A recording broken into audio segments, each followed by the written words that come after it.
3, 2. We've got smoke. 2, 1.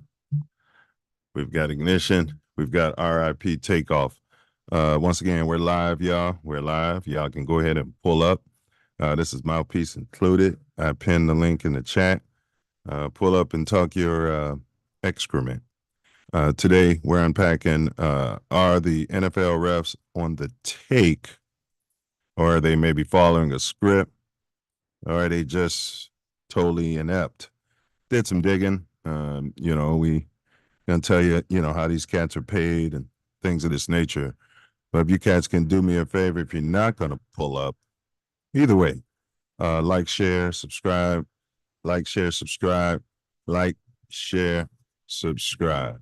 Please stand by as we pay some bills. So it's gonna be about a minute, y'all, as we're sharing the link ourselves. Repost it. We find that helps. You know what I mean? We got to do better as a people. I'll just say that. And I say we. You understand? If anybody has a problem with me saying we, big ups. Okay, big ups. All right, y'all. So I think sharing sound. That's not what we want to do. All right, last time. Appreciate your patience. Appreciate your patience. We live, y'all. We are live. Please share the link. Copyright disclaimer under Section 107 of the Copyright Act 1976. Allowance is made for fair use for purposes such as criticism, comment, news reporting, scholarship, and research. Fair use is a use permitted by copyright statute that might otherwise be infringing. Nonprofit, educational, or personal use tips the balance in favor of fair use.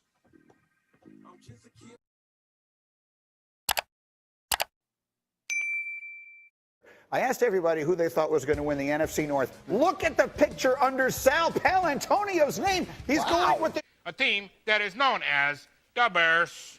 The Bears. Why? I am going with the Chicago Bears because I like what their new general manager's done in terms of their front seven. Please their like, front share, seven is going to subscribe. be a far more active front seven on defense. Go start shortly. I like the way Justin Fields has really developed as a dual threat quarterback who can win from the pocket.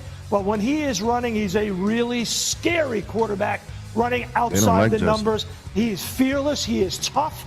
And I think he is in the MVP conversation. The Bears have a good foundation in place. You know what? I want to ride with my man Sal. Cindy, change my pick. Give me the Bears. The Bears. We're going to take the North and never give it back. Who are the guys that are the Let's best go. in Start in the 30 world seconds. and make the rest of the team 30 look seconds. like a gaggle of girls? Okay, Bears, please like, share, subscribe. This happened. I don't go to church, and I know God understands. I can stay Man, where do on they my keep the couch honey around because here? God is a fan of the Excuse me, you know where the honey is? Who are the guys that are the best in the world and make the rest of the team look like Oh, a gaggle of cheese girls? owl. The Bears. Who wants cheese head? I don't go to church, and I know God understands. I can stay on my couch because God is a fan of the Bears. Who are the guys that are the best in the world and make the rest of the team look like a gaggle of girls? The Bears. I don't go to church, and I know God understands. I can stay on my couch because God is a fan of the Bears. Who are the guys that are the best in the world and make the rest of the team look like a... Bring a towel. When you get out of the water, you need to dry off right away to avoid catching a cold. That's why Tally says, don't forget to bring a towel. Hey, y'all, don't forget to bring your, let me stop that. Don't forget to bring your mouthpiece, too. So if you pull up, don't forget to bring your mouthpiece. And come up here and talk your excrement if you still got them. You feel me? If you still got them. All right, we're going to wait for our team here to go ahead and cue the music. This whole thing going here. Weird allegations. Josh Giddey. Josh Giddey. All right, let's go. Music, please. All right, y'all. We're here. Welcome.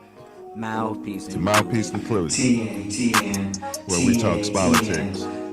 That's a fusion of sports and politics.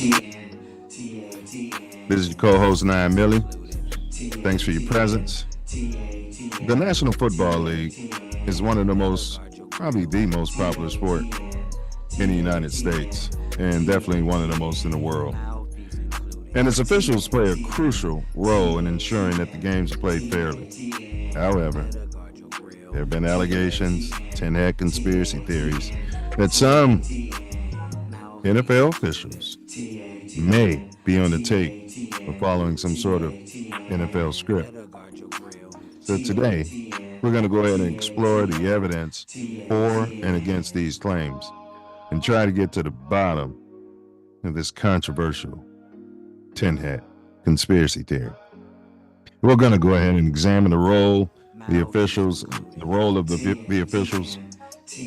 their training, and the rules they're supposedly required to follow. We'll also look at some of the most controversial calls made by the league officials and try to determine whether they were the result of incompetence, bias, or something more sinister.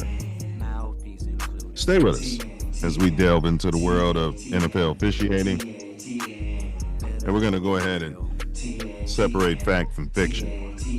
Also, we'll give you our weekly takes on some hot topics.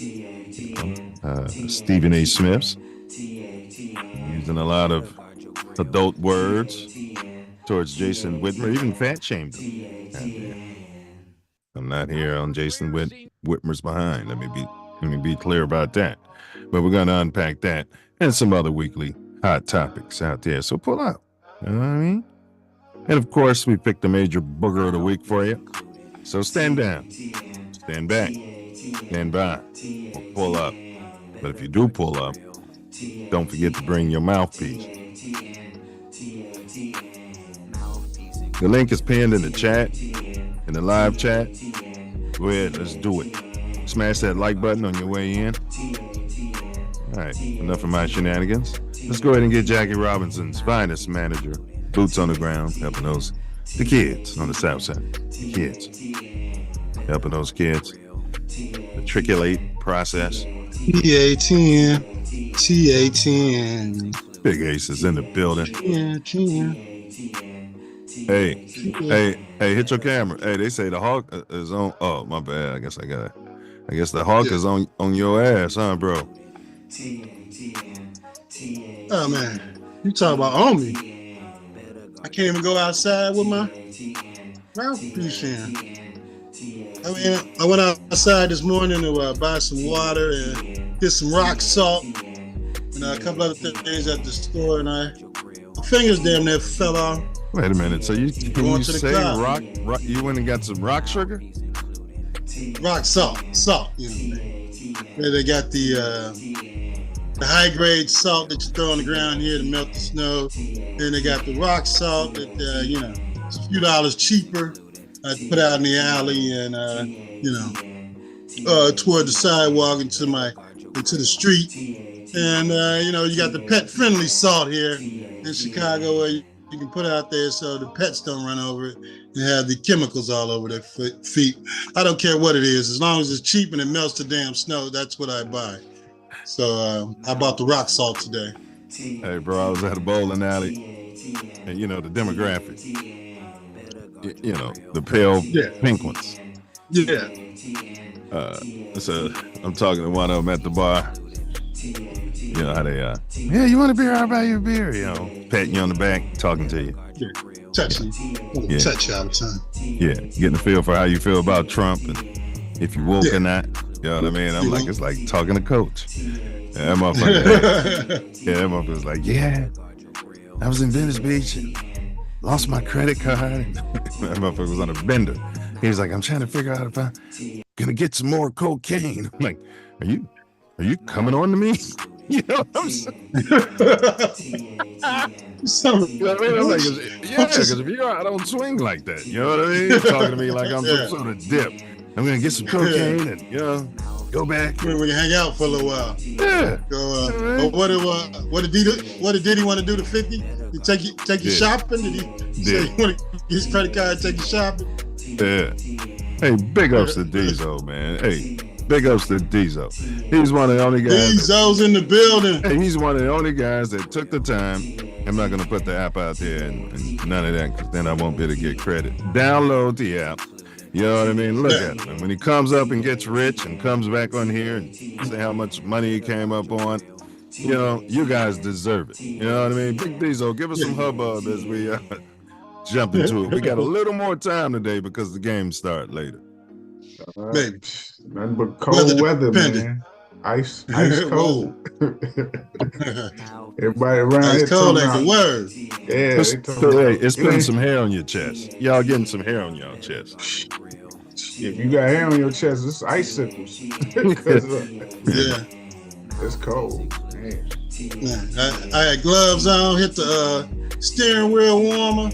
Steering wheel wasn't even warm enough to warm my hands back up, man. It's freezing outside. Wait, even with the steering wheel below. Even with the steering wheel warm, it was still cold. Yeah, man, it's cold here. It's 40 below. Damn like shame. 10 below regular temp, 30 to 40 below with the wind chill. And it ain't been cold all winter, man. You ain't had to really use gloves or nothing till this last day or so. Well, you know what? Well, look at the bright side. Shock to the system. Look at the bright side. Pookie and Ray Ray ain't out there today. You know what I mean? You could, hey, I go straight on O Block and pump gas. You know what I mean? They don't even have a gas station in Parkway Garden. What's this guy doing? He's got an electric vehicle. I'm charging my car in the free charger. Damn it. It's 40 below out here. Anybody need some bags? I'm selling bags. Who is that guy? I'm doing all of it out here. Nobody's out here today. Hey, I was saying if they tried to carjack somebody today, they're going to probably have to kill them, because ain't nobody trying to come up out of their car in this kind of weather. Yeah, they are going to kill them if they put them out their car and somebody's driving around cute the way you're not supposed to in this kind of weather in the city of Chicago. You guys make sure you got blankets and stuff in your trunk where you can survive, a couple of non-perishables, some candy bars, an extra coat, even a sleeping bag, things like that to his point. Yeah. It can happen. And if you're waiting for Jimmy's recovery to come get you, You're talking about 5-7 hours. Oh yeah. Gonna be a minute.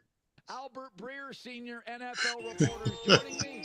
All right, man, let's just go ahead, bro. Speaking of Pookie and Ray Ray, one of the coaches here in Chicago from Morgan Park, Coach Radcliffe, he was in front of his house, and they carjacked him yesterday, took kids' baseball equipment and uniforms and, a bunch of stuff that belonged to the kids. And he's out in front of his house, man. So, if anybody's seen his Nissan Rogue running around the city of Chicago, Pookie Ray Ray is driving it, and the coach doesn't have his car. Hey, some jackass smashed out my passenger side back window and went in there rummaging through for shenanigans.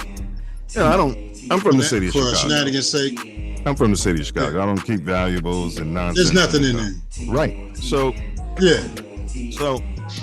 luckily, I got in from work. I was super tired, y'all. I had left my cell phone in the car, right? I was almost like, I'm just going to leave it there till tomorrow. I don't need it. You know what I'm saying? Took the time to walk out to get it. They would have had my iPhone, man. Rummaged through there. I had some, change in there. Some bitch took all the change, but left a quarter on the driver's seat from my troubles. It was karma. Hey, it was from my trouble. I'm like, I see what this is. It was bad. It was karma. Yeah. So I thanked the guy. My insurance said, your deductible for glass damage is $250, and that's going to cost $246 to get fixed. Oh, that's perfect how that works out for you guys. I'm just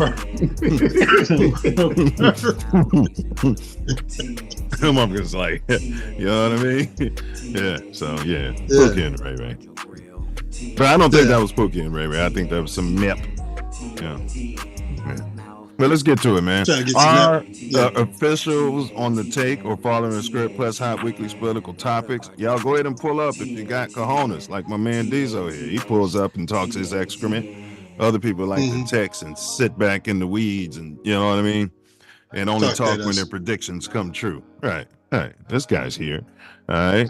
The NBA, bro, I didn't want to really talk about it right now, but I wanted to use this time to discuss Jason Whitlock. I don't know if y'all been catching that. And Stephen A. Smith, please tell me y'all been following these guys on their podcast. No. I mean, I've been knowing about that beef. Yeah, for a while. And Stephen A. never really responded to it recently. Correct.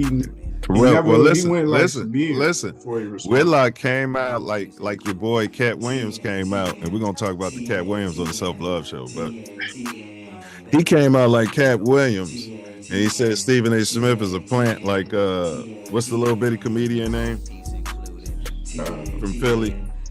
Kevin Hart. Yeah. He said he's a plant like Kevin Hart, but I think Stephen A. got mad because he was picking apart my man's book, and he was like saying how this can't be factual. You know what I mean? Literally, he was like, "Man, this is all like a fairy tale." And so Stephen A. came out on his own podcast. You know, he apologized to his preacher and all his sponsors. Was calling him a fat son of a bro. He was calling him all kind of names out of his name. And your girl, Jamel Hill, I was just watching Dan Lebertard. She came on his podcast, and it was like, because you know how Stephen A. be like, and you can ask Lebertard, and you can ask Jamel Hill. And Jamel Hill confirmed, like, that dude, because dude is like one of those black conservatives. You know, he watches Fox. Yeah, he runs on Fox, that side to look for an angle where he can fit in to make money. That's basically what it is. Because black folks wasn't watching them, right? Yeah. So let me play the devil's advocate, run on this side, and do all of my views and stuff from that side, and I'm gonna get more, money. We see that all the time. Yeah, all the time. Yeah. But nobody I know watches him on the regular. Stephen A. feelings was hurt, huh? Yeah, because I think it was like a battle of the coons. You know what I mean? Like you got one coon say you just cooning to another level. You know how you see, you know how one coon, you be like, the other coon's looking at the other coon like, damn, coon, you making me. You're taking this coon thing too literally. I mean, a glory hole, nigga? You offering a glory hole? Like, God. You know what I mean? Like, for a tip? Like, shit. But yeah. But I was, man, y'all got to watch it. I was more with the language than Stephen A. I watched Stephen A. first before I watched what he was responding to. So I happened to watch Stephen A. first, but let me tell you something. When you listen to Whitlock, there's not a lot you're going to disagree with. The way the points he was making in the book. Putting out the facts out there. He was putting out some facts, man, Diesel. And he was saying that, he can't find. Have any one of you guys bought his book or read Stephen A.'s book? No. Yeah, he's suggesting like Stephen A. and Stephen A.'s people bought his own books. I don't buy too many of those types of books from sportscasters and self-aggrandizement fiction. Things of that nature. I don't really buy that. Yeah. When I was in college, I had a 4.9 GPA and double engineering at University of Illinois, but I didn't want that. I didn't want that. Left school. I want to do something to make me happy. Yeah, become a bill collector. Yeah, unless it's something that's gonna like in my memoirs trigger me to want to get they book and get the information. I'm not buying. There's way more helpful books I think that other people write than Stephen A. Smith. Well, not Stephen A. Smith in particular. I'm just saying sportscasters and stuff like that. Oh yeah, all of those clowns. I mean, I don't really trying to buy their books. A journalist from Winston-Salem, but they was just saying, man, Stephen A. didn't even play in high school. He only played 1 year and didn't get any time, quit the team, and then he said somebody on the street, this is in his book, worked him out. Oh, man, you good. I'm gonna take you to Winston-Salem State in front of this coach, right? So Whitlock looking at it, he's like, they just played the day before. He was talking about the team. And Stephen A is saying they did a Sunday scrimmage just with him. Hey, Stephen A said he went 17 for 17, bro, in the scrimmage against Winston. Now you're talking about a kid who never laced him up in high school, never, did anything. Went 17 for 17 against a lathered up college Division II team. And on the strength of that, Winston-Salem State, who barely has money, right? Offers him a scholarship right then and there on the spot. And then 17 for 17. Yeah. Right. But yet he never plays, But then if he didn't, there would be people who played in that game or on his team that can either vouch or unvouch. So that ain't a big thing. Mm-hmm. Yeah. And that's what Whitlock was saying. There aren't any vouchers. But I ain't heard nobody say it ain't true. Because nobody's reading the book. That's his point. That's his point. But nobody cares enough. He read it. You see what I'm saying? He's reading it. So if you're reading it and taking your time to make that kind of statement, you would think he would, and he's a journalist, right? You would think that he's going to take the time to go do his homework and find somebody who played. It ain't that hard. That is not that's that his hard. Point. Them people ain't dead. They living. Most of them is living. They got to be living. Right, but that's his point. That's his point. He said he never played. He didn't say he wasn't on the team. He just said he never played, right? He's saying that he didn't do that, except basically saying he's lying about. Well, he's asking logically. Another thing Stephen A said is the reason he didn't play in high school was because after he begged to get on the team. No, he failed one assignment, not one class. And we're talking about he graduated 2 years before us, and Whitlock played college sports. And Whitlock was like, listen, man, back in those days, you could fail 2-3 classes and still be on the team. I mean, he was just little nuanced stuff, that was raising red flags. And Stephen A, that's why I'm not saying Whitlock was right. I don't like Whitlock. I mean, I think he's a scum of the earth. Yeah, but Stephen A is, he's down there too, sucking on the bottom. Yeah, he's a natural born coon of the week himself. Yeah, but there was stuff like that, bro. Now it makes me want to buy the book. So they could be cooning it up so Whitlock Station's channel could grow and Stephen A's you know what I mean? I can go get this nonsense. They can go at it for a couple of years on their podcast, and next thing you know, they're both making money. Yeah, I got it. Yeah, that's what this could be. All right, y'all. But I want to know, who was y'all quarter black of the year? Quarter black, and we got to go off regular season because it's unfair otherwise. Stroud. I'm going with Lamar. Yeah, I'm going with Action Jackson. But go ahead, let him make his case for Stroud, and then you make your case for Lamar. A rookie who I think if he didn't lead in passing, he threw for over 4,000. He's either second or first in passing yards for the season. He ain't processing though. They got him in a simple offense. The hell if he ain't. He ain't reading nothing. Man, listen, if you watching that full play, he is dropping dimes. One thing, hold on. One thing I love about him, you remember, I know y'all remember, I was telling one of the young guys this, in the late 70s and 80s, almost every black player would say, first off, I want to give praise to my Savior, my Lord and Savior, Jesus Christ, and then move on and blah, blah, blah. He is the only person doing it, and he does it every interview. And I'm like, and it seems weird. He seems like the oddball doing it, when back in the odd day, just tells you where our generations have gone. How we've moved away.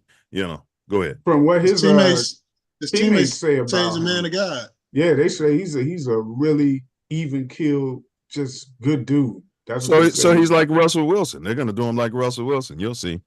They're gonna give him the Russell Wilson treatment. Well, that remains to be seen. But throwing for over 4,000, he had like 20-something touchdowns, only like 5 picks in his rookie year. I love him. He knows how, and just how you always hear me saying, I want to see him throw with anticipation. He'll let the ball go and let them run to a spot.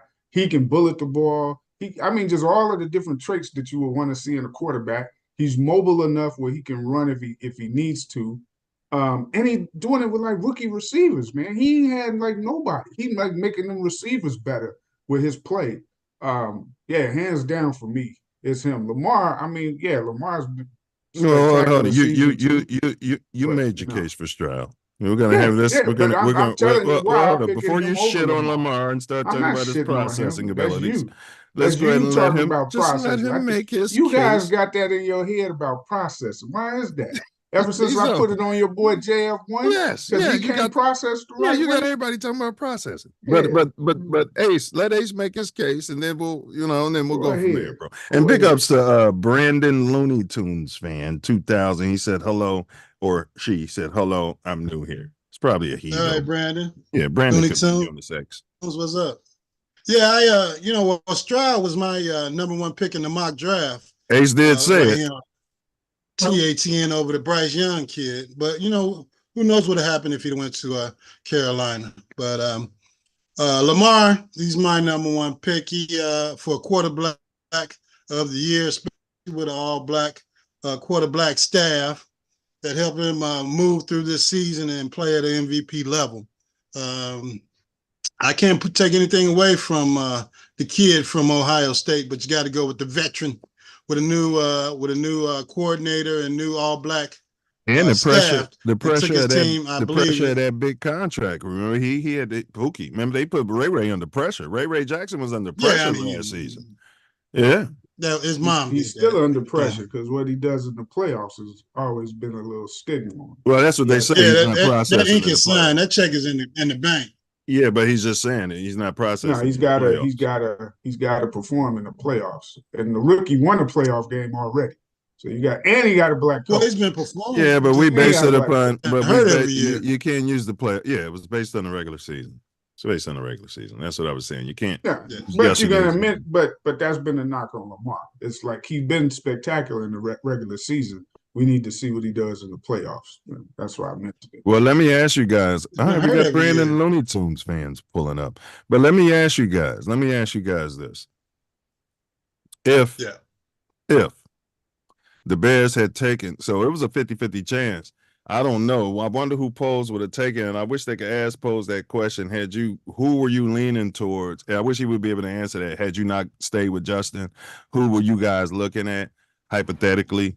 You know what I'm saying? And then, you know what I'm saying? And then hypothetically, who would you have taken? Because that's interesting. So I would ask you guys this. Had he taken Lamar Jackson, had he taken, what's his name? Stroud? Yeah. No, if he took him. Yeah, had he taken Stroud, how would you feel about this, Diesel and Ace? Hello. Stroud said he didn't want to come here because Justin was here. That was his brother. He wasn't coming here to take his brother's spot. Man. What's up, Brandon Looney Tunes fan? Brandon Looney. Hello. What's going on, brother? I'm new here. That's what's up, man. Welcome to Mouthpiece Included. Do you have a favorite Looney Tune character? No, man. We're talking sports, Brandon. Sports. Well, the other two people here. Who's y'all? Yeah. Thanks. Yeah, you got the wrong topic. Yeah, it's the wrong spot. Topic. Yeah. We're on sports today, Brandon. Sports, Brandon. But thanks for dropping by, man. Thanks for dropping by, chiming Brandon. Yeah. All right, Brandon. He's a Looney Tune. I thought he's a Looney Tune fan. Big ups to Brandon. Now, what were you saying now? What was the question? So I'm saying, as opposed, so we would only had, I wish I would have known. So let's just say, so everybody's saying we could have had Stroud, but there's only a 50% chance that Poles would have taken Stroud. You know what I mean? And that's part of that dynamic of what we should have done, in hindsight. Because Diesel was saying, we could have done it last year. I was against it. Ace was rubbing his bum on the fence, saying he'd take calls. You know what I mean? As opposed to what the Arizona just did and named their quarterback, supported their quarterback going into this draft. But had we done that, had we taken Stroud and he was playing like this, how would you guys feel? We're in the playoffs. How would you feel? If we would have took Stroud and he was playing like this. Oh, we'd have won the division. Easy. He would have got killed. No. Look at it. Two different. Their line ain't that great. Their line, if you watch him, he's moving up. moving, sliding and moving. He's getting hit a lot of times when he's letting the ball go. He just he just got it. He got it as far as a quarterback. He's naturally more in that natural sync. pocket presence. Yes. If we had that guy, we win the division. So I don't want to say easily. Are you holding this against Poles that he didn't go get that guy? Because we could both sit here and say it's 50-50, but as a GM, it's your job. You can't. I mean, it's your job to know. I don't want to not. You can't, because the trade that he did was a good trade. Because look at it. You got a really good receiver. You got a good tackle. But yet he wants to move off fields this year and not do another really good trade. Go ahead, I ain't trying to. You can't, because look at what you potentially. You're gonna say, okay, it's hypocritical. This got killed. Yeah, it's hypocritical. No. You're looking at Brandon. I'm not gonna knock him too hard for not. I would have preferred he did it last year. Took a quarterback. That was me. Yeah. And what he took last year? A right tackle. And we still couldn't block. But hold it, Ace. You're gonna keep blaming the line every year with Fields. You're gonna blame the line. Well, you saw that crap against the Packers, bro. I mean, as soon as they snapped the ball, somebody was on his ass. So in those situations, but there are times when the quarterback, because I played quarterback on the yards of William H. Ray School. I'm talking grade school here, high level football, nothing organized, just right there, But hey, we busted ass. People was breaking arms and legs out there. My point was, you sitting back there, you processing. There's a pre-snap read where you got an idea. Okay, there go Ace. He's a dog, and he's right there, and there's Hugo over there blocking him. You know what I mean? And I don't care what happened in how it was set up and what gets he called. I know that I'm going over this way. You know what I'm saying? I'm not expecting Hugo to block Ace at all. And there's some stuff like that I think, but it shouldn't be happening so much, Diesel, because it happens so much to him. You get happy feet, and that's kind of a problem. Yeah, it's twofold, because there's problems with the play calling on one side, and then problems glad he gone. On his playing ability on the other side, because you can knock the play calling, but then you get mad at him because he's sitting back there and you see receivers running wide open and he sees them and he won't throw it to him for whatever reason. So it's like twofold, but he don't trust a lot of those guys running around. And like I said, they don't catch the ball, but they should have kept Claypool. I still don't care what y'all say. They should have kept Claypool. Houston had the second most drops in football. Number one was Kansas City. They both in the playoffs. The Bears wasn't nowhere near the top as far as drops. So that's just a fairy tale excuse. No, I'm not talking about drops. It's about being in position. I'm saying to catch the ball and stop the ball from getting picked. Being able to make a play. They don't catch the ball, man. Yeah, they're not in the right positions. They're not running the right routes. Stuff like that. He can't count on them to not have alligator arms. But I still say they should have kept Claypool. I don't care what y'all say. It was like, what are we going to replace him with? And we invested all that time in him. So what? He had a little quirky attitude. You know what I mean? So what? Run him out there until he gets hurt. Man, bro, he probably would have broke through after that 4-game losing streak. Yeah, they let the media run him out of town. Now, he was better than Mooney to me. The times that he played, he was better than Mooney. And your quarterback was saying, I like him. You know what I'm saying? Remember, he was working with Justin, and I think it would have just came around. He needed time.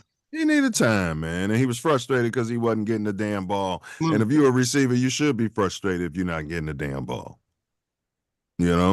Targeted and stuff like that. So, all right. So we disagree on, but both of them are great picks for quarterback of the year. We're gonna see how the playoffs pan out. We're going to give congrats to Diesel, but we are putting an asterisk with his Bears prediction over the regular season. Diesel finished 10-6-1. The Homer, Ace, finished 8-9. He probably would have went out like Getsy. Might have kept his job like Flus. He rallied towards the end. Nobody gave up on him. And I finished 10-7. So congrats, Diesel, for not being a Homer and, predicting wisely. I did what I could with the menu I was given. I picked my order. And so there's 3 more games that were mathematically we should have won. And Ace, and so did Justin Fields. Justin Fields did mathematically, you know what I mean, what he could do with what he was given. All right. So Ace took the time to put in his playoff picks before the playoffs started. He did the wild card. This is the 3-point round. Ace went with Cleveland, KC, Cowboys, Bills. Oh, you went with the Inglewood Rams and the Birds, the Eagles. Corch. Jimmy's recovery actually took the time to get his bum off the fence. And he went with the Browns, Packers. He's a Bears fan. He went with the Pack. This is him. Chiefs, Lions, Buccaneers, and Bills. Me, I got on the Browns bandwagon and they got the brakes beat off of them. You know, and they sat there and made all those excuses for that drop-dead gorgeous quarterback. You know what I mean? Boy, if that was Justin Fields or anybody colored, it would have been a disaster. Boy, if that was Pookie Wilson, boy, they'd have been on his ass. But anyway, I had the Browns, Chiefs, Bills, Cowboys, Lions, and Eagles. You guys might remember before the season started, I selected the Bills and Cowboys to go to the Super Bowl. And drop dead gorgeous Allen would be able to process and matriculate better than Dak Prescott. And I still don't like him because he didn't support the brothers when we kneeled during the national anthem. So those are the picks. And then we're going to move on from there. Diesel, you can jump in the next round. The next round is going to be worth 5 points. So you can still Who plays today? Who plays today? I just looked at Detroit. 2 games today. You got the Fudge Pack at the Boys. You got the Rams at the Lions, and you got the Steelers at the Bills. Okay, so I'm gonna take the Cowboys today, and I'm gonna take. You know what? I don't trust till Detroit show it. I'm gonna take the Rams.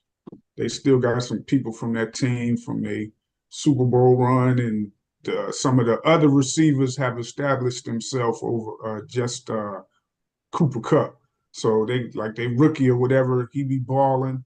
So yeah, I'm gonna go on a limb and take the Rams. Hey, that Steelers at Bills. Normally I would have picked the Steelers, but I'm gonna have to see only the weather because tomorrow, I picked the man. Bills to go to the Super Bowl. I got to ride with that. But go ahead, bro.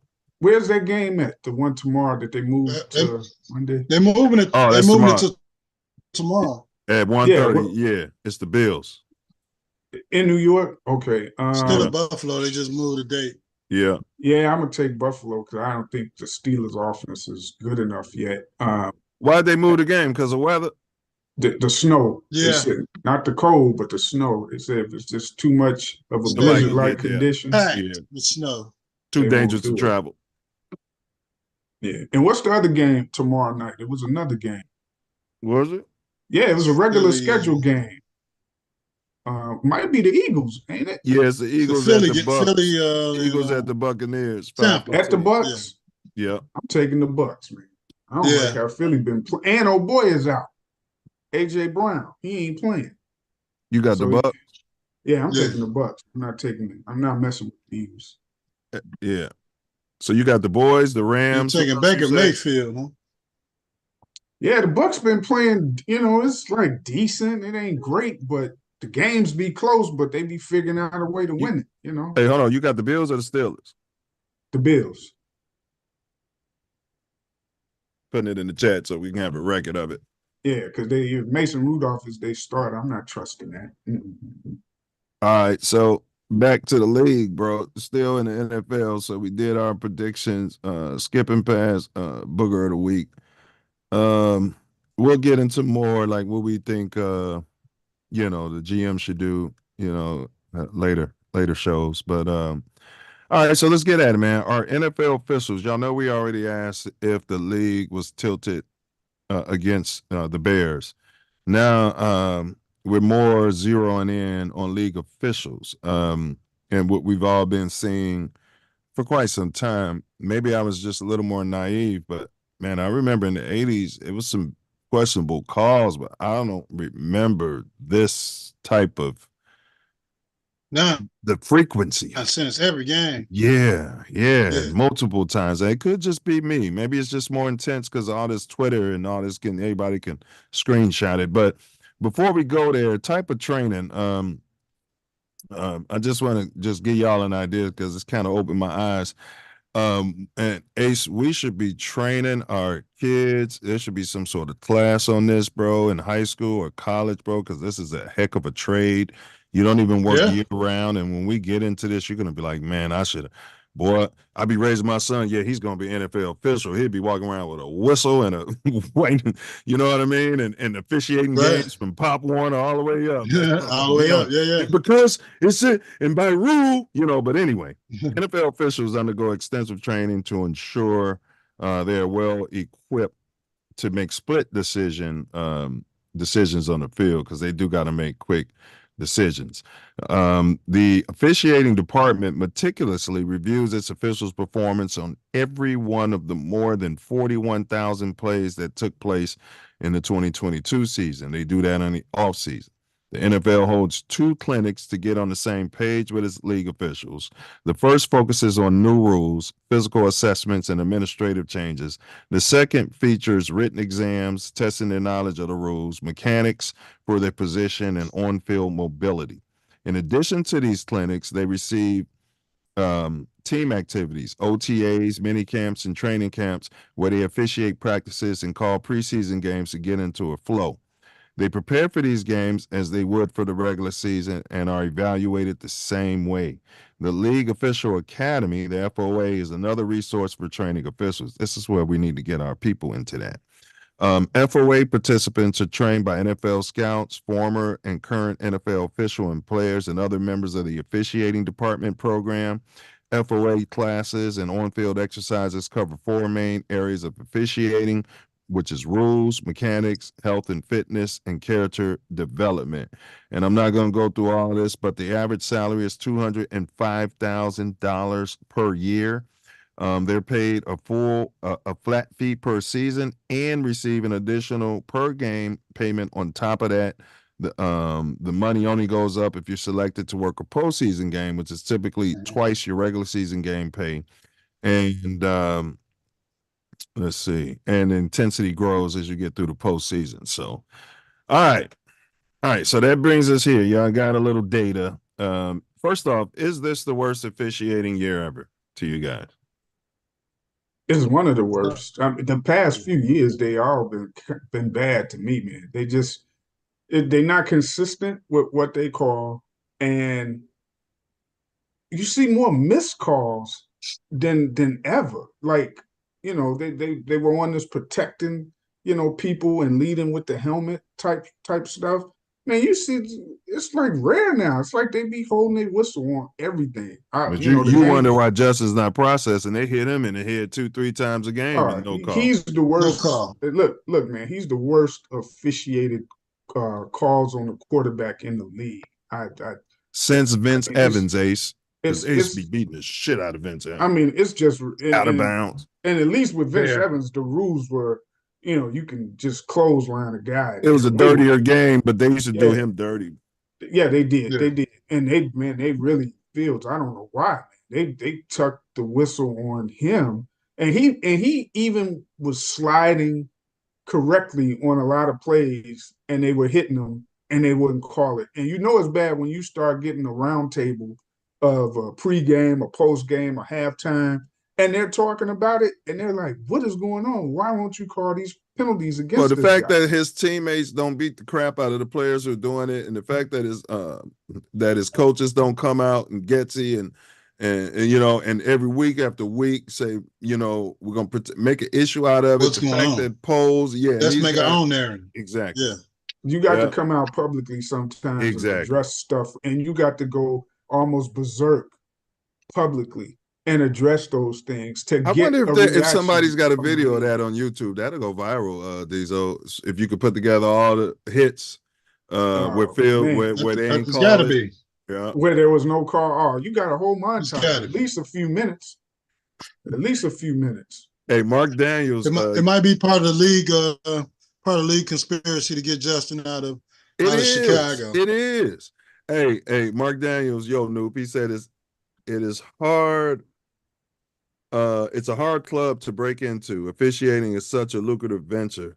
I just think with CTE and the fact that QPs are the franchise cows, I don't know what else he's saying there, but big ups to Mark. Man, it's like a damn fraternity. You see how man he was one of the Fathers, worst officials sons. in the last 5 years of his time as his tenure. Ed Hockley, he was trying to make the game all about him. Remember, everybody was like, where do you get all them muscles from? Yeah, he was. Biceps. Allegedly, he was on the deer antler spray. And he's making controversial calls in every game, taking away from the game itself. And now he could have been pushing the deer antler spray. Allegedly. Now his son is a ref. He retired and his son is a ref. Just like that. Like, bam, boom. How do you do that? What do you do? Go to ref school right out of high school? That's what I'm saying, man. We got to figure this out, bro. Like, I don't know. Do they typically hire them out of college? You know, because I feel like you shouldn't need any ref because they be having these females doing it. They never played football. They weren't reffing in college. I feel like you guys, any one of us should be able to send an application to somewhere, a resume, and they check you out. Absolutely. And then start you in the training and give you a whistle and a strike. But I'm telling you, bro, if I knew what I knew now, was your boy going to be a doctor, lawyer? No. He's going to be if he's not going to be an NFL kicker, he's going to be a ref. Yeah, we're working on both. Dixon blows the whistle. Yeah. The one ref it's like school. It's like teachers coaching to the test. It's like these refs are referring to the replay officials or the replay rules. Like they they won't call something or they'll call something to see if replay or take it away. So I think it's taken away from the game and it's making the calls a little bit shakier every year. Yeah, and I think it should be a full-time job. But again, at $200,000 a year, because they'd be like, the refs got to work a part-time job. At 200 stacks, you really don't have to. I mean, you'd be dumb not to work any offseason. You know what I mean? Right. Most of them are CEOs and own their own companies. Right. Yeah. I'd be a CEO too if you gave me 200 stacks. The one black ref, I didn't realize he was older because he retired. I think his name was Mark Carey or something like that. If you remember him, he used to be distinct with his calls, like personal foul. He retired? He's been out the league for a few years. Yeah. Because he'll be one of those guys that dips in as a analyst for when a call's pending and they go to let's go to Ed Hockley or let's go to so and so to get his opinion. I seen him one day doing that. I was like, damn, he retired. I was like, I ain't really remember y'all remember the game 2 weeks ago when Action Jackson, bro, was he went back into the end zone and the black ref was in the way and led to a safety. I think it was against the Bills, man. The ref was literally in the way and tackled Jack, like that kind of stuff. I think when stuff like that happens, bro, the league should come out, like the refs should have to do press conferences after every game, just like, the players and the coaches. The head ref should have to come out there and answer questions from the media. You know what I mean? Well, they told they're part of the field, so you got to avoid them. Plays. And they'll try to make their statement like, the only time I hear them respond is when it's a controversial play and they go to the rule book and try to confirm what they call. But when they messed up on a play, you never hear them talk. You never hear them talk. You may hear the league come out on Tuesday or something and say, they made this bad call. It shouldn't have been that call. They messed up. You don't hear them refs. You don't hear them say nothing. It's too late. Only time you hear them is if that call that they made, they go back, look at it, then go to the rule book, and then like, we made the right call. But right. That's the time that you're right. I see what you're saying. Yep. The league or somebody will come out and then have a press conference about it when it fits, when it's right. Yeah. I watched the play yesterday. But every game, bro, and they should be getting fined. You know what I'm saying? Yeah. We should see the accountability. They got their own network, own club. Yeah, they got their own union. We'll walk out. What y'all gonna do? Get some scabs? They'll have me out there. And because it's the Packers, by rule, we're picking up the flag. Boy, make me the Bears Packers will be undefeated against the Packers, boy. No, that was a holding. You know what I'm saying? Boy, we'll be undefeated. And that's the power the officials have, man. I'll throw another example. Pass interference. Go ahead, Ace. Go ahead. Well, especially with the invoking of gambling into the NFL and how much money they're making out gambling with these teams. Yeah, there's no way to say that none of these calls are swayed, or a family member might not have something on the game, or they, you see games change and the lines changing. So as you're saying, you're getting paid $200,000 a year, and some bookie comes up to you and says, "All I need you to do is make sure the spread is covered." You know what I mean? And you're going to make 500 or not, and you're going to make 500 grand. Right. Yeah. Right. Allegedly, your family member. Right. Make $500,000 or however we had it set up. Man, but I'm sure the league be approaching them and testing them though, sending like undercover people to offer you something like that, and if you take it, they get caught. They doing federal time. They probably be telling them like, you know what I'm saying? It's like if you know what I'm saying. People will give you fake money, and then they know, all right, he's you know what I'm saying, stuff like that. So, but the pass interference not called on the final play of the Bills Giants. I don't know if y'all remember that. Yesterday, Martez Valdez-Scantling, he's on a deep route, got the guy beat, the guy grabs him by the waist and the arm, and they shorted on reap, and they ain't throw no flag at all. First of all, we got to start calling him MTS. When you got 3 names in there, we just, you know what I mean? Look at you. Martez Valdez, get goal. All right, Mark MVS. Huh? Yeah, he's our MVS. Mark Daniels said, you're right. Not one player stood up for the QB. Someone should have stepped up. Cam Newton has been saying the same. He took a lot of bad hits, and he was more accomplished in Fields. Now, this brings me to something. Could it be a part of the old boy club? Like, for instance, I'm not saying Triple K, but could the Tea Party or something have decided, hey, we can infiltrate the refs like we've done the sheriffs and the police departments, and then not make calls for these black guys so that we can keep their pay low, and then baby the what's his name, who had Make America Great Again, the Tom Brady's, baby them. You see what I'm saying? And then Cam Newton get the shit beat out of him, and then help create a narrative that it's not a sustainable way to play because they can't process and think. Man, no, it's up to it's the coach. The coach has to be able to, when your player is getting unfairly done on the field, you need to get up there with some spine in front of them people. And if your owners and presidents got your back, whatever the fine is, they're gonna pay it anyway. So you don't even got to worry about it. Hey, Mike Ditka did that as good as any other coach that I've ever seen. Yeah, you gotta have, man, there's a lot of them done that. And Belichick, Bill Parcells, a lot of vocal coaches, when they players getting treated unfairly, they get up there and voice it. They do it in the NBA all the time in the playoffs. The coaches get up there and be like, hey, they doing this to my player. They ain't calling these fouls, or they call all these fouls. Look at the dude with San Antonio the other day. I know it's the NBA. But if I'm the D coordinator, I'm telling my kids, I mean, I'm not bounty gate, but I'm saying, look, obviously they're allowing us to take that shot on the quarterback. So when drop dead gorgeous Josh Allen goes into his slide, hit him in his head. Yeah. Have you seen one? Obviously they're letting it go, and then they call it on the Bears. But then now we got, you know what I mean? Now we got evidence that you got to call it both ways. Come on, one press conference by coaches from the Bears where they outright went in with conviction about the hits that Fields been taking the past few years. No, I've never seen them do it. Never seen them do it. That's on the head coach or the weekly press conference that the offense coordinator gives. He has to make that known that my quarterback's getting killed out there, and everybody in the league knows it and sees it every week. So why can't we do anything about it? If you Justin was talking about it, and the team, Justin was talking about it, and the team was talking about it, the players were talking about it. Right. That's what the coaches, somebody in the organization's got it right. And I get it. If you do it behind closed doors, you can do that first to the league and complain. Yeah.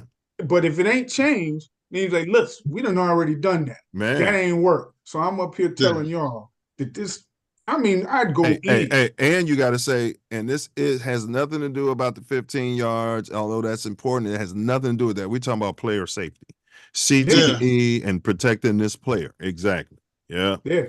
I mean, even take the last game, for example, when he got hit in the head, and he got up, but then a couple plays later, the league said, the spotter for the league said, hey, take him to the blue tent. He got hit in the head. Yeah. He might have a concussion. Hitting the head, there was nothing called. Slide. The game, and they be finding people for the hit. They be finding people for some of those hits after the fact, but yeah, you don't hear about it. Man, I seen one yesterday. This morning I seen it, a little clip. The receiver for Detroit, St. Brown, I think his name is. Yeah, man, that's my guy's brother on our team. That's his brother. Hey, he did a forearm or something to a defensive guy, like up in his head neck area on a play. Man, the league fined him like 40-something thousand for the thing, like a block. I was like, damn. But did they call it in the game? No, nothing called. And that's what they be doing with Justin. They'll turn around and find. And so the league is just being greedy. So when they finding those players later, that money should go in Justin Fields' account, in my opinion. Now, if he chooses to give it to charity, you know what I mean? That's fine. But what's the league doing with all this fine money? Now, Josh Allen drop dead gorgeous. He received a questionable roughing the passer flag in the same game. Linebacker Bobby was flagged, or Okereke was flagged for roughing the passer, despite making no contact with Josh Allen's head and not delivering a late hit. It was a bang play, and that's the type of stuff, makes you think, are the refs on the take, or are they just back in the league narrative? Is the league telling them to do this? Protect Josh Allen, don't protect Pookie and Ray Ray. Sure. I'd like to see Fields too be more vocal, because he is. No, but I mean demonstrative when it happens on the field. I mean, like, you know what I mean? Like, show emotion, like Mahomes yesterday. They hit him. He was raised by a cop. He's 6'4" and black. His dad has told him, don't do that. Don't show emotion. You can get shot. And he's got to get to the next play. He's a quarterback. Yeah. They hit Mahomes you got to get in the home. legs yesterday on a play, right? They didn't sack him, but they went low on him. And he played like he was hurt. He got up and he was like, at the officials, where's the flag? They threw a flag. But he's MVP.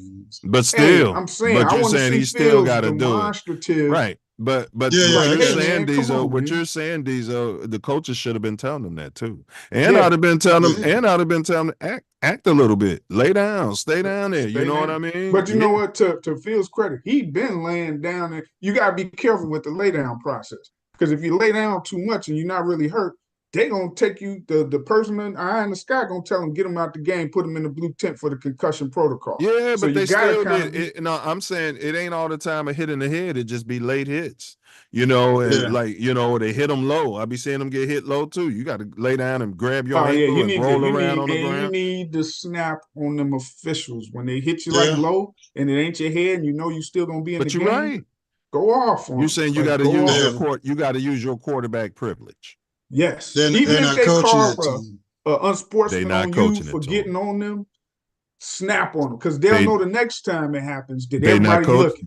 But they can't coach privilege. They can't coach pink privilege to Pookie and Ray Ray. It's not natural. It's not natural to coach that. They got to coach quarterback privilege. That's it. Pink privilege. You raised with that, bro. You know what I'm saying? You raised with that, man. Hey, you know what I mean? You raised with it. But a lot of bad calls, man. And we see it. So I mainly want to ask you, Cats, I know I go 10 hat conspiracy theory. Y'all know me and Brother Wordsmith. He's more off the deep end than me, especially since the accident. You know what I mean? Pickups to him. But is this incompetence, bias? Is this scripted by the league? Which is more likely, or are these guys on the take? Or a combination? I think it'd be more of the scripted part that the games have to end a certain way. At end of games, you don't want to take it away from the players, but when players are blatantly committing passing, if you gotta call it. Maybe not the last play of the game, but the second to last, third to the last play of the game, you got pass interference. Not if it's not fitting the announcer. Not if it's not fitting the alt-right announcers who they have sitting up in the booth, putting the league's narrative. And then when it don't work out, it takes them all game to be like to change the narrative. The refs be out there cheating all game. When you mention the announcers, I don't care. Even the top announcers that call these games, man, to me, these guys are too old. they miss stuff on the field that people at home you clearly see happening, and they don't say nothing about because it. they're sitting there reading the script, bro. They just be trying to. And they see the replay and don't say nothing. Yeah, and they won't say any. And I Because get so ticked it don't be off. fitting that narrative. Man, I'll turn the channel, watch something else. I'm like, man, I can't believe these guys. They watching this game and they're calling something else, saying like, "Oh, how good this player did." I'm like, didn't you just see that man grabbing this guy? Yes. And you didn't say anything about. And then it goes to me. I go, well, they too old now. They can't see what's going on. I need somebody who's quick-witted, can see what's going on, and call it out when it happens. When Pookie or Ray makes a pass, it's about it's about the great route and the great blocking and the offensive line and the play call. But when Josh Allen makes a throw, it's about how good his arm and how you can extend that play. You know, they're real crafty with great quarterback. Oh, they'll say things like this when they see the obvious. You know, you see an obvious call, something that happened, a penalty, and they didn't call it, and they'll be like, well, you just got to play through it. You know, you got to get yourself together, make sure Justin's got to play through that. You got to he's got to just he's got to throw that ball away. That dude was wide open, about to be a touchdown, and you telling them nigga just got to play through it and do it again. Come on, man. Call them people out. Or calling DJ Moore out of bounds when he wasn't on that big play. Right. Or you run 30 yards down the field, and oh, by the way, it was holding. Yeah, it was nonsense, insignificant phantom hold. Yes. But so what y'all say? Is it a percentage, incompetence, bias, or could the league, Ace, I heard you say scripted. Could the league, are these officials puppets of the league? Like, should the league even be in charge of paying? Should they even be employees of the league? Like, shouldn't we use like Schwartzberg or Rosenstein, some sort of accounting firm? Shouldn't a third party be doing the officiating? I'm just asking. Well, they're employees of the NFL, so it's like a public defender, Ace. They're employees of the state. I don't think the NFL would allow it. Yeah, you ain't gonna want to be with no outside party, because then they could do what they want to do and not care. Well, that's why you got to use Haventhal and Horowitz. You know, an accounting firm that's reputable, like they used to trust them with the lottery numbers and all that kind of stuff. You got to use somebody you trust out there. Get you a nice little Hasidic Jewish Aganaxi firm out there, accounting firm and law firm, and they're in charge of the officiating. I don't think nobody's trusted. As much money as they're printing every year, I don't think anybody's trusting unless they're underneath that shield, and they've shown that for a long time now. Yeah, I'm not saying. Speaking of which, the damn game they sold. I think we get better officiating because bro, the shield got too much power over the rest. Bro, if I work for the shield, I'm calling whatever they want me to call. That's what I'm saying. I'm not gonna. Well, you got 2 challenges in the game, right? To just 2 regular challenges, I believe each team had. Yeah, unless you get the 2 right, then they'll give you a bonus 3. Another. I'm at the point right now where outside of those, you can get 1 challenge on a penalty or non-penalty call throughout the game. Call. Yes, and say go. And if you win it, let's say it's in the first quarter, you get another. You get another. That's fair.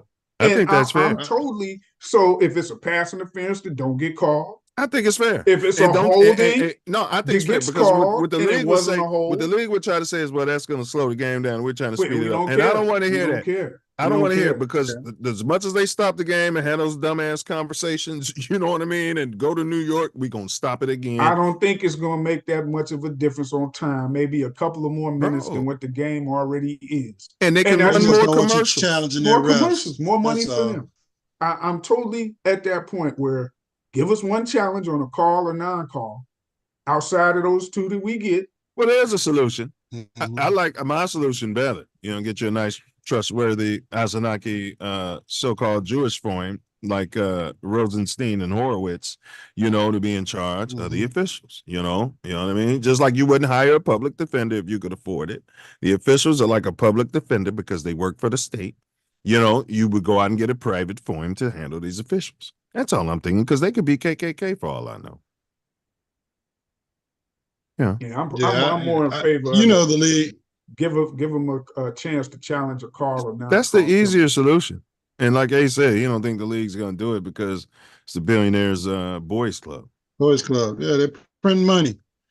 Just like this game they sold last night that I didn't choose to sign up with Peacock to watch. They sold it to Peacock Network for $110 million so they can hold the ransom for the Miami Dolphins and the Buffalo Bills fans to sign up to see this game on Peacock television for, I guess, $6.99 a month. And, it's atrocious that you have to get held over a barrel to watch a damn NFL playoff game. So, I boycotted the game and watched it on the internet with just the scores. Well, my late mom always told me to follow the money. And so I don't think the incompetence level, they're feigning incompetence. So I mean, there is a level of incompetence. People make mistakes. That's mankind, that's human. But we got enough cameras and drone cameras and stuff all over the field these days where those could be fixed. To Diesel's point, they can just look at it and say, "Oh, we got it wrong. Let's fix it." We can fix it now. We don't have to come back later and say we made a mistake. Fix it. Like that play when when DJ Moore went out of bounds. You know what I'm saying? We made a mistake. That's a touchdown. He kept running. You know what I'm saying? And we don't care. They don't want to fix it. Now, so I believe, for me, I never wanted to believe this as a kid because I always had older uncles and, that shit's scripted, man. They sitting there drinking the Crown Royal. Remember they had a little bag with the Crown Royal and then another bag with about $14 worth of quarters in it. Look at this. Fucking around with $14 worth of quarters in a Crown Royal bag. Back then, $14 had value. But anyway, my point is, they used to always tell you the league was, scripted. I'm a coach. So I think they're scripted, and I think they're on the take. Go ahead, Diesel. Are they scripted a little bit in terms of what their narrative is for that particular game? Yeah, but as far as the outcome, I don't believe so. I believe they may go into a game and tell the officials, "Hey, this is what we want to be calling. This is how we kind of want to angle the game," which can have direct influence on the outcome of the game. Mm-hmm. But I believe those officials sit down and kind of go over, this is how we're going to call this particular game before the game starts. So we're not going to call anything, for instance, in the Bears-Packers game for the first 3.5 quarters. That's like all Bears games. We're not calling nothing on the field. They called nothing on both sides in a rivalry game, bro. I don't think Green Bay had like a penalty, like one penalty, two. I don't think they had any, and they're like one of the most penalized teams. I was like, correct. What? How can you not have any penalties on them? Just crazy. We're not saying they should have a quota, but how could y'all not? Right, exactly. If I'm a head coach, I would be. Do you know how many times I've watched games this year, last year, year before, where you know how it's like it looks like it could have been a turnover or something on the play, but everybody kind of stops and everything. Man, if you don't go after that loose ball to show a clear recovery, and you on my team, you playing out there, man, I'd go crazy. Because it's so many times you'll see it, and then they'll be like, well, it wasn't a clear recovery. It was the other team, or the official went and picked up the ball. Oh, yeah, I'd have a standard. I'd have a standard like you're going to miss 40 snaps. I'd have a little standard. I'd go crazy. I'd have a little standard for how many snaps you're going to miss, and there's not going to be any conversation. One of the assistants will be monitoring that. You see what that son of a bitch did? You know what I mean? And I don't care who you are, right? It could be DJ Moore, and y'all will be sitting around, why DJ Moore wasn't in the game when you beat that, yeah. And I come right out there afterwards and say, we got standards in this ball club. DJ knows our standards. Diesel knows our standards. And if I don't hold him to there it is. Look at him with the crown roll. It's not purple no more, Ace. It's not purple no more. This is a leather special edition football bag, Oh, look at that. That's nice. He got him a heater in case he go outside. They made that for the kids. You know what I mean? That's packaged. Oh, football. Oh, what's in this? I'm drinking. Yeah, like I think Belichick has his people do that. Whenever there's like a ball that's kind of loose on a questionable kind of play, you keep going until you get that ball. Until the other team either picks it up or us, even if they say it's a dead ball, go pick it up. Oh, the Bears have a history of the ball just sitting there. Remember that almost happened and they last won't week? Grab it. Yeah. That was after Lovey left. Yeah. Lovey did preach that. Go get the ball, hand it back to a ref or whatever, pick it up. Man, pick it up and run. We can Don't find look out back later waiting on a whistle. Pick it up. Just play football, score. man. Yeah. And even if you score. don't run to the other end, just pick it up because now we got the possession. Clear They recovery. say it's a turnover. Clear recovery. Make them blow the whistle. Make them blow the Yes. whistle. Don't be looking around. Pick, because it was one that was a kickoff or a punt return. Y'all remember? And we almost lost the ball, man. It just and it was just bouncing and dude never remembers like it wasn't a clear recovery and somebody on the other team Yeah, was just sitting coming there down. watching it. Yeah, sitting there. What are y'all Go doing? get the Like damn ball. That's what you get paid to do. Go get the damn ball. get the damn ball. It was late in the game too, bro. Yeah. And it keeps happening in different regimes. It's the Bears, bro. We like to watch that ball sitting there. You know what I'm saying? Hey, but y'all go ahead and give me y'all final words out there, and we'll start with Diesel. Final words, man. We got a lot of different ways these things could go with this draft coming up. I know we ain't really talk about it today, but yeah, it's gonna be interesting to see how this plays out in regards to the officials. All you gotta do is watch these playoff games.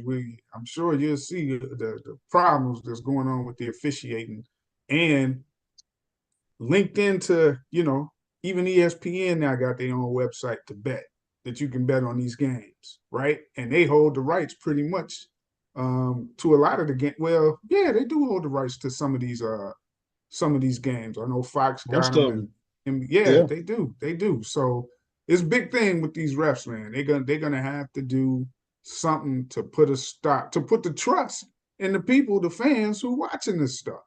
Because right now, you don't feel confident. Sometimes you feel confident when you see the referee who comes out to make the calls, and you're like, okay, I respect him, and his crew is usually pretty good. But more times than not, you're going like, oh man, these guys is reffing our game. You can hang it up. We ain't getting no call. Yeah.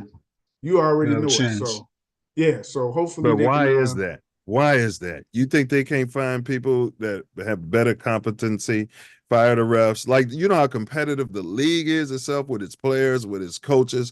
Like, are they being too patient with these guys? Like, shouldn't it be a waiting list for that job, bro? You just get them out of there. I seen earlier this year, I'm pretty sure this was an NFL game. I don't know if it was an NFL or a college game. I think it was an NFL game where they allowed one of the other guys on the crew to do the game as the ref. And it was actually a black guy too. He was calling the calls. And he was struggling a little bit because half of the time he was calling the penalty, but he was pointing the wrong way.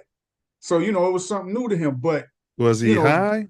No, it's just like a new thing. If you busy, if you're a sideline guy, you calling the line, you the line judge, you're not accustomed to going out there and he calling accustomed the to being lit and not having to do all that.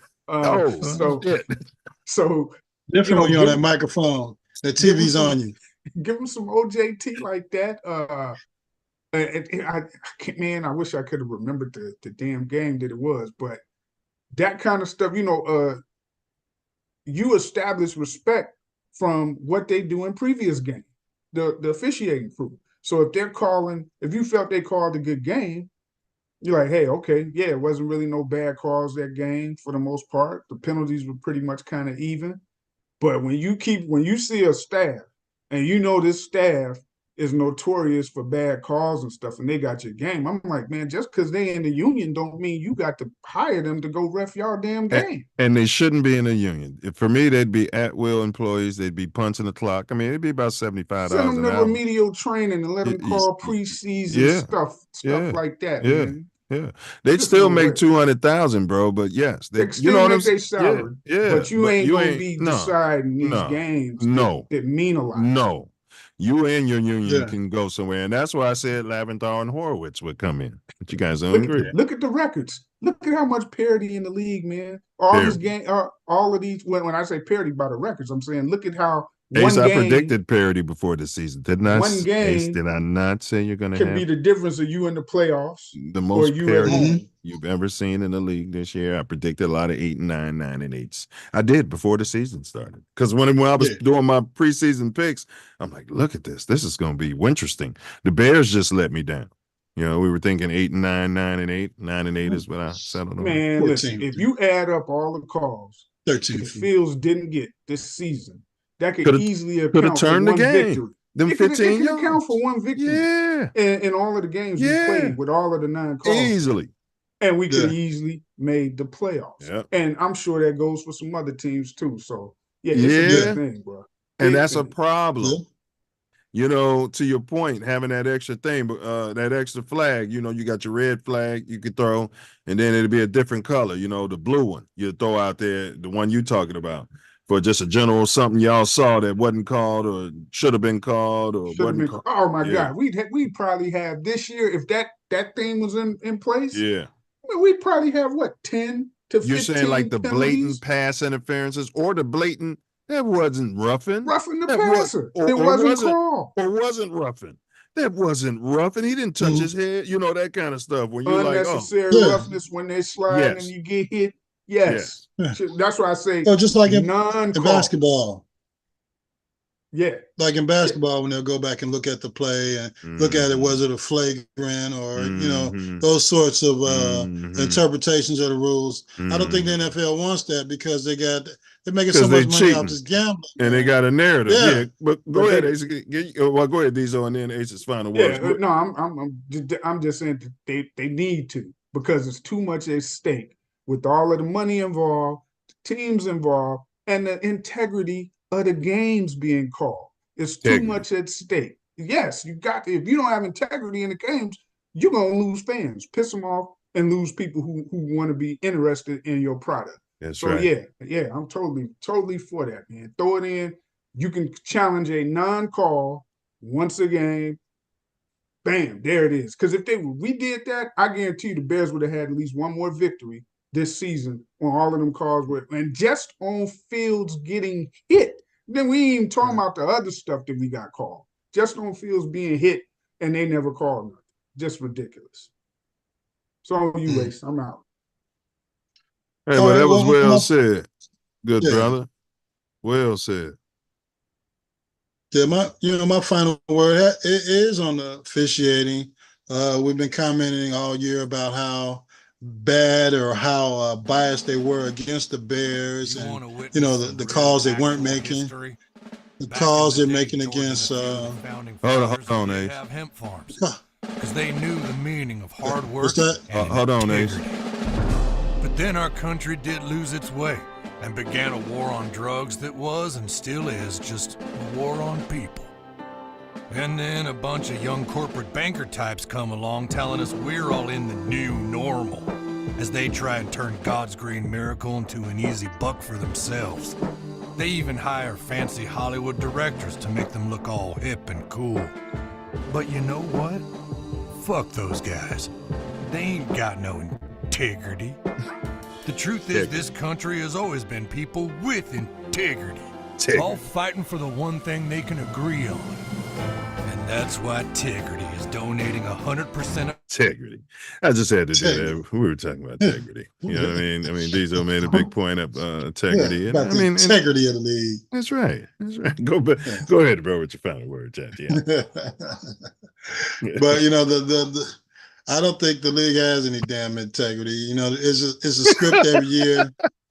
They don't. About who they basically want in the playoffs, and then from the playoffs they script as far as who they want to go to the big games. So you can make those 7 teams make it kind of close toward the end where you got this parity and it can go one way one game and one way the other game. Some team will make it and one team won't make it and one team will.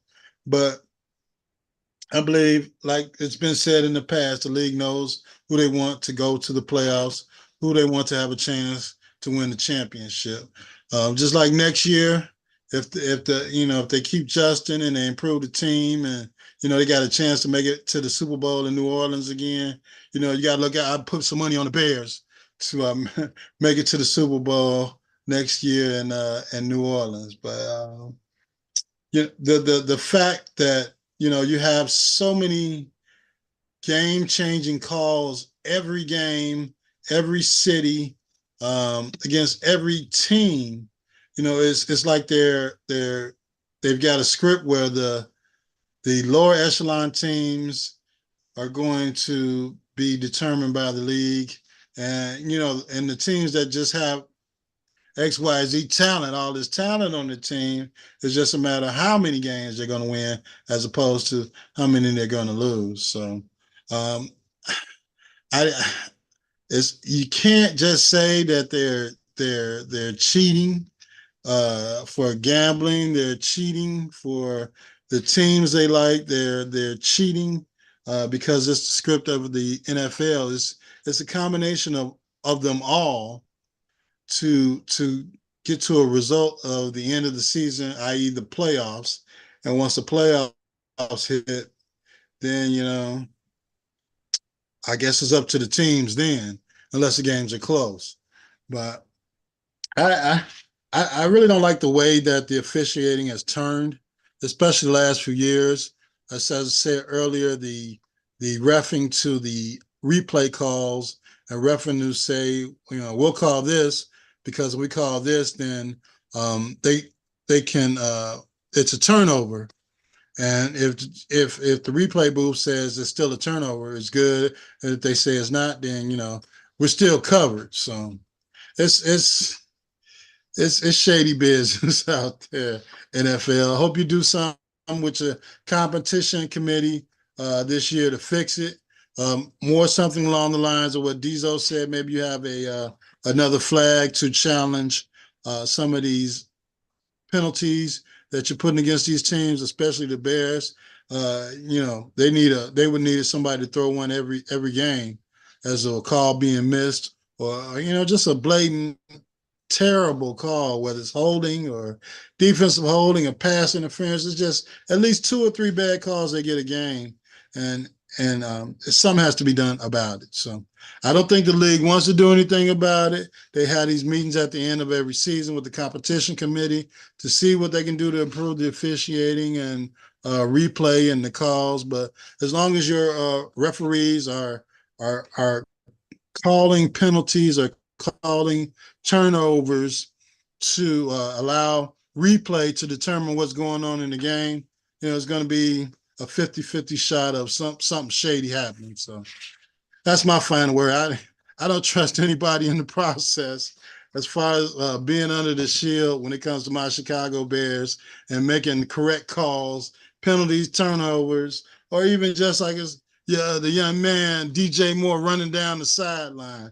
It was blatant that the call was missed, and he could have ran it in for a touchdown, and there was nothing done about it. So hey, the announcers, hopefully next year the announcers are trying we improve our talent and we don't have to worry about it. Yeah, facts. Hey, the announcer was trying to not mention that play, and they kept showing the replay. Yeah. Remember, they showed it about 4 times before he had to change his narrative. I don't know. His foot was kind of close. I don't know, Bob. What do you think, Bob? Bro, they were talking about some other stuff. Yeah. They was talking about some other stuff, bro. They kept showing it. I'm like, they're not gonna talk about this guy is not out of bounds. Yeah. That's why you should wear different color cleats. On to what about that Taylor Swift at the Kansas City game? What? This is part of this game, dude. Yeah. He's not out of bounds. It's a touchdown. Yeah. But, what can we do? That's my final word, though. All right. It was just fantastic final words, and both these gentlemen had fantastic final words. And big ups to Looney Tunes who popped in here today. Big ups. All right, Looney. Yeah, big Looney Tune fan. You know what I mean? He's new here. So big ups to Looney Tune.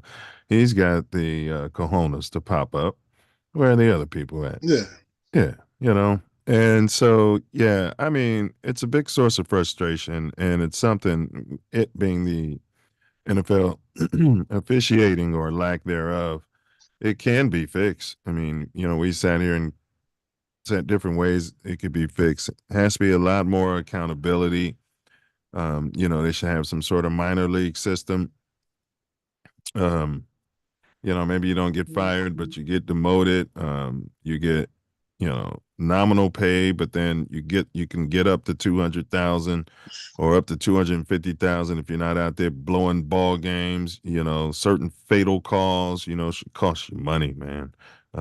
Call a great game. Hey, In other words, a pay scale based upon their efficiency. And if you get below, just like any other job out there, and if you get below a certain production level, they write you up. You know what I mean? And they sit down, maybe they send you back to training a little bit, then they sit you down again. Now first it's a verbal, got any questions? And then they try to, write you up. You don't sign it. You don't have to sign it. What do you mean I don't have to sign it? You don't have to sign this. Okay, well, I'm not going to sign it. All right. But they write you, it's written, goes on your file, put you through some training. And if you're still out there messing up, hey, maybe this isn't for you, and they let you go. They don't know what you got going on. Why is that not going on with the NFL officials? What makes many believe there's some sort of narrative that it's all fixed. I was born at night, not last night. Like my late mom used to always say, follow the money. Follow the money, honey. And so that's all for today's episode of Mouthpiece Included out there. After examining the evidence for and against the claims that the NFL officials are on the take or following a script, it's clear to me that, maybe there's no definitive answer. While there have been some controversial calls made by league officials in recent years, it's somewhat difficult to say whether these were the result of incompetence, bias, or if there is something more tin hat sinister out there. Again, I'm from the city of Chicago out there. Love all, trust none. So if you have any questions, comments, or feedback, please feel free to drop a comment below. Until next time, stay safe, stay healthy, and stay loyal to the Navy and Orange out there. Bear down. Bear down. GB. And don't GB. forget to bring your mouthpiece. So, Ace, the portal, bro. Next week. Let's get on up. Yeah, we're talking about the college football portal. Well, not football, but just college sports in general. The portal and the opportunities or lack of opportunities for these athletes to go to other universities and find the perfect fit for them to finish their collegiate careers. Yeah, can you imagine if during next week? Can you imagine if during chattel slavery out there, you were able to be like, oh, I don't like this plantation. I don't like this school president. I want to get in the portal. You know what I mean? You can get to a friendlier plantation, might even make you a house Negro out there. You know what I mean? Yeah. You ain't Kunta Kinte no more. You're Jason Whitlock. You know what I mean? Get you a nice little name like that. Yes, sir, master. Yeah, they got to work hard out there, boss. They not working hard to get the production up. I hear you, boss. You got to be more strict and hold them more accountable, boss. Because otherwise, them niggas out there, boss, they ain't gonna do nothing out there, boss. You know what I mean? Yeah. So yeah, the portal. All right, we're not saying sports or slavery. All right, and then of course we have, or the way it's structured. Of course we have now on the Self-Love Show. The Self-Love Show. Live on Tuesdays. Yeah, 6:30 p.m. Central Standard. Tuesdays night. TATN. Cat Williams. Decoded, bro. We're gonna unpack that. We're gonna unpack Cat Williams. Did you watch it on the Uncle Shady show? Yeah, I watched the Uncle Shady show and saw the 3-hour diatribe with one Cat Williams, and I've been watching the uproar from those that were named throughout the episode, and it's been quite interesting. So I'll have to tune in to the Self-Love Show as you guys unpack it and put in my 2 cents. Yeah, I was just, some of his math wasn't mathing. Came down to how many books he read. I would have to ask him, so you're a speed reader? Forgot how many he said he read. I'm like, I mean, he said he would read. I'm like, 3,000. Yeah, Yeah, I it was, just like you would have literally been sitting there, and you'd have had to be speed reading. And you had to literally, yeah, for that to even. Yeah. But you know, be possible. Big Lip Uncle Shannon never has read a book, so he just. You need to change the subject so everybody don't know I'm illiterate. Big up Shannon Sharp.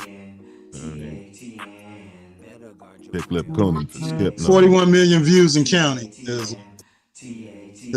I've heard lately. Bro, I'm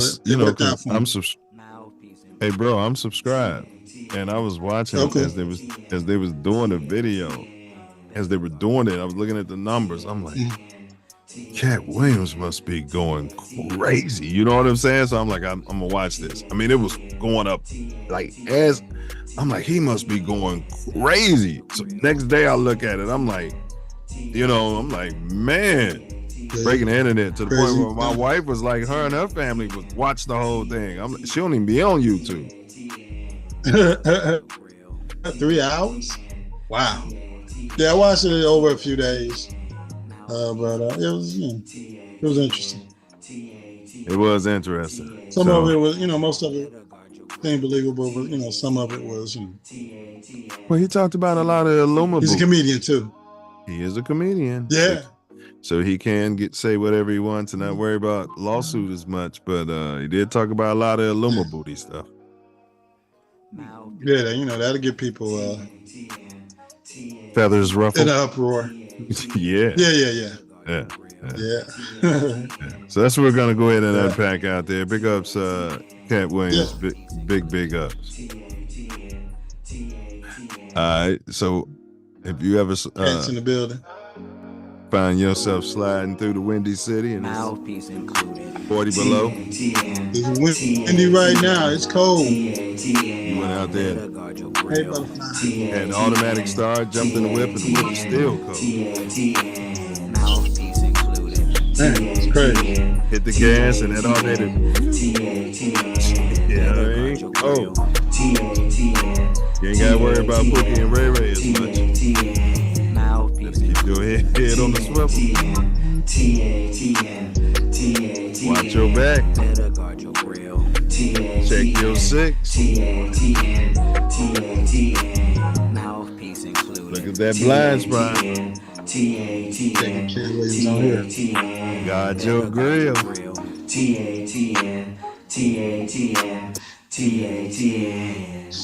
Knuckle up. And don't forget it, baby. Mouthpiece included. And don't forget to another off season. Wait till next year. Big off season. We're gonna cover that too. And don't forget the brain.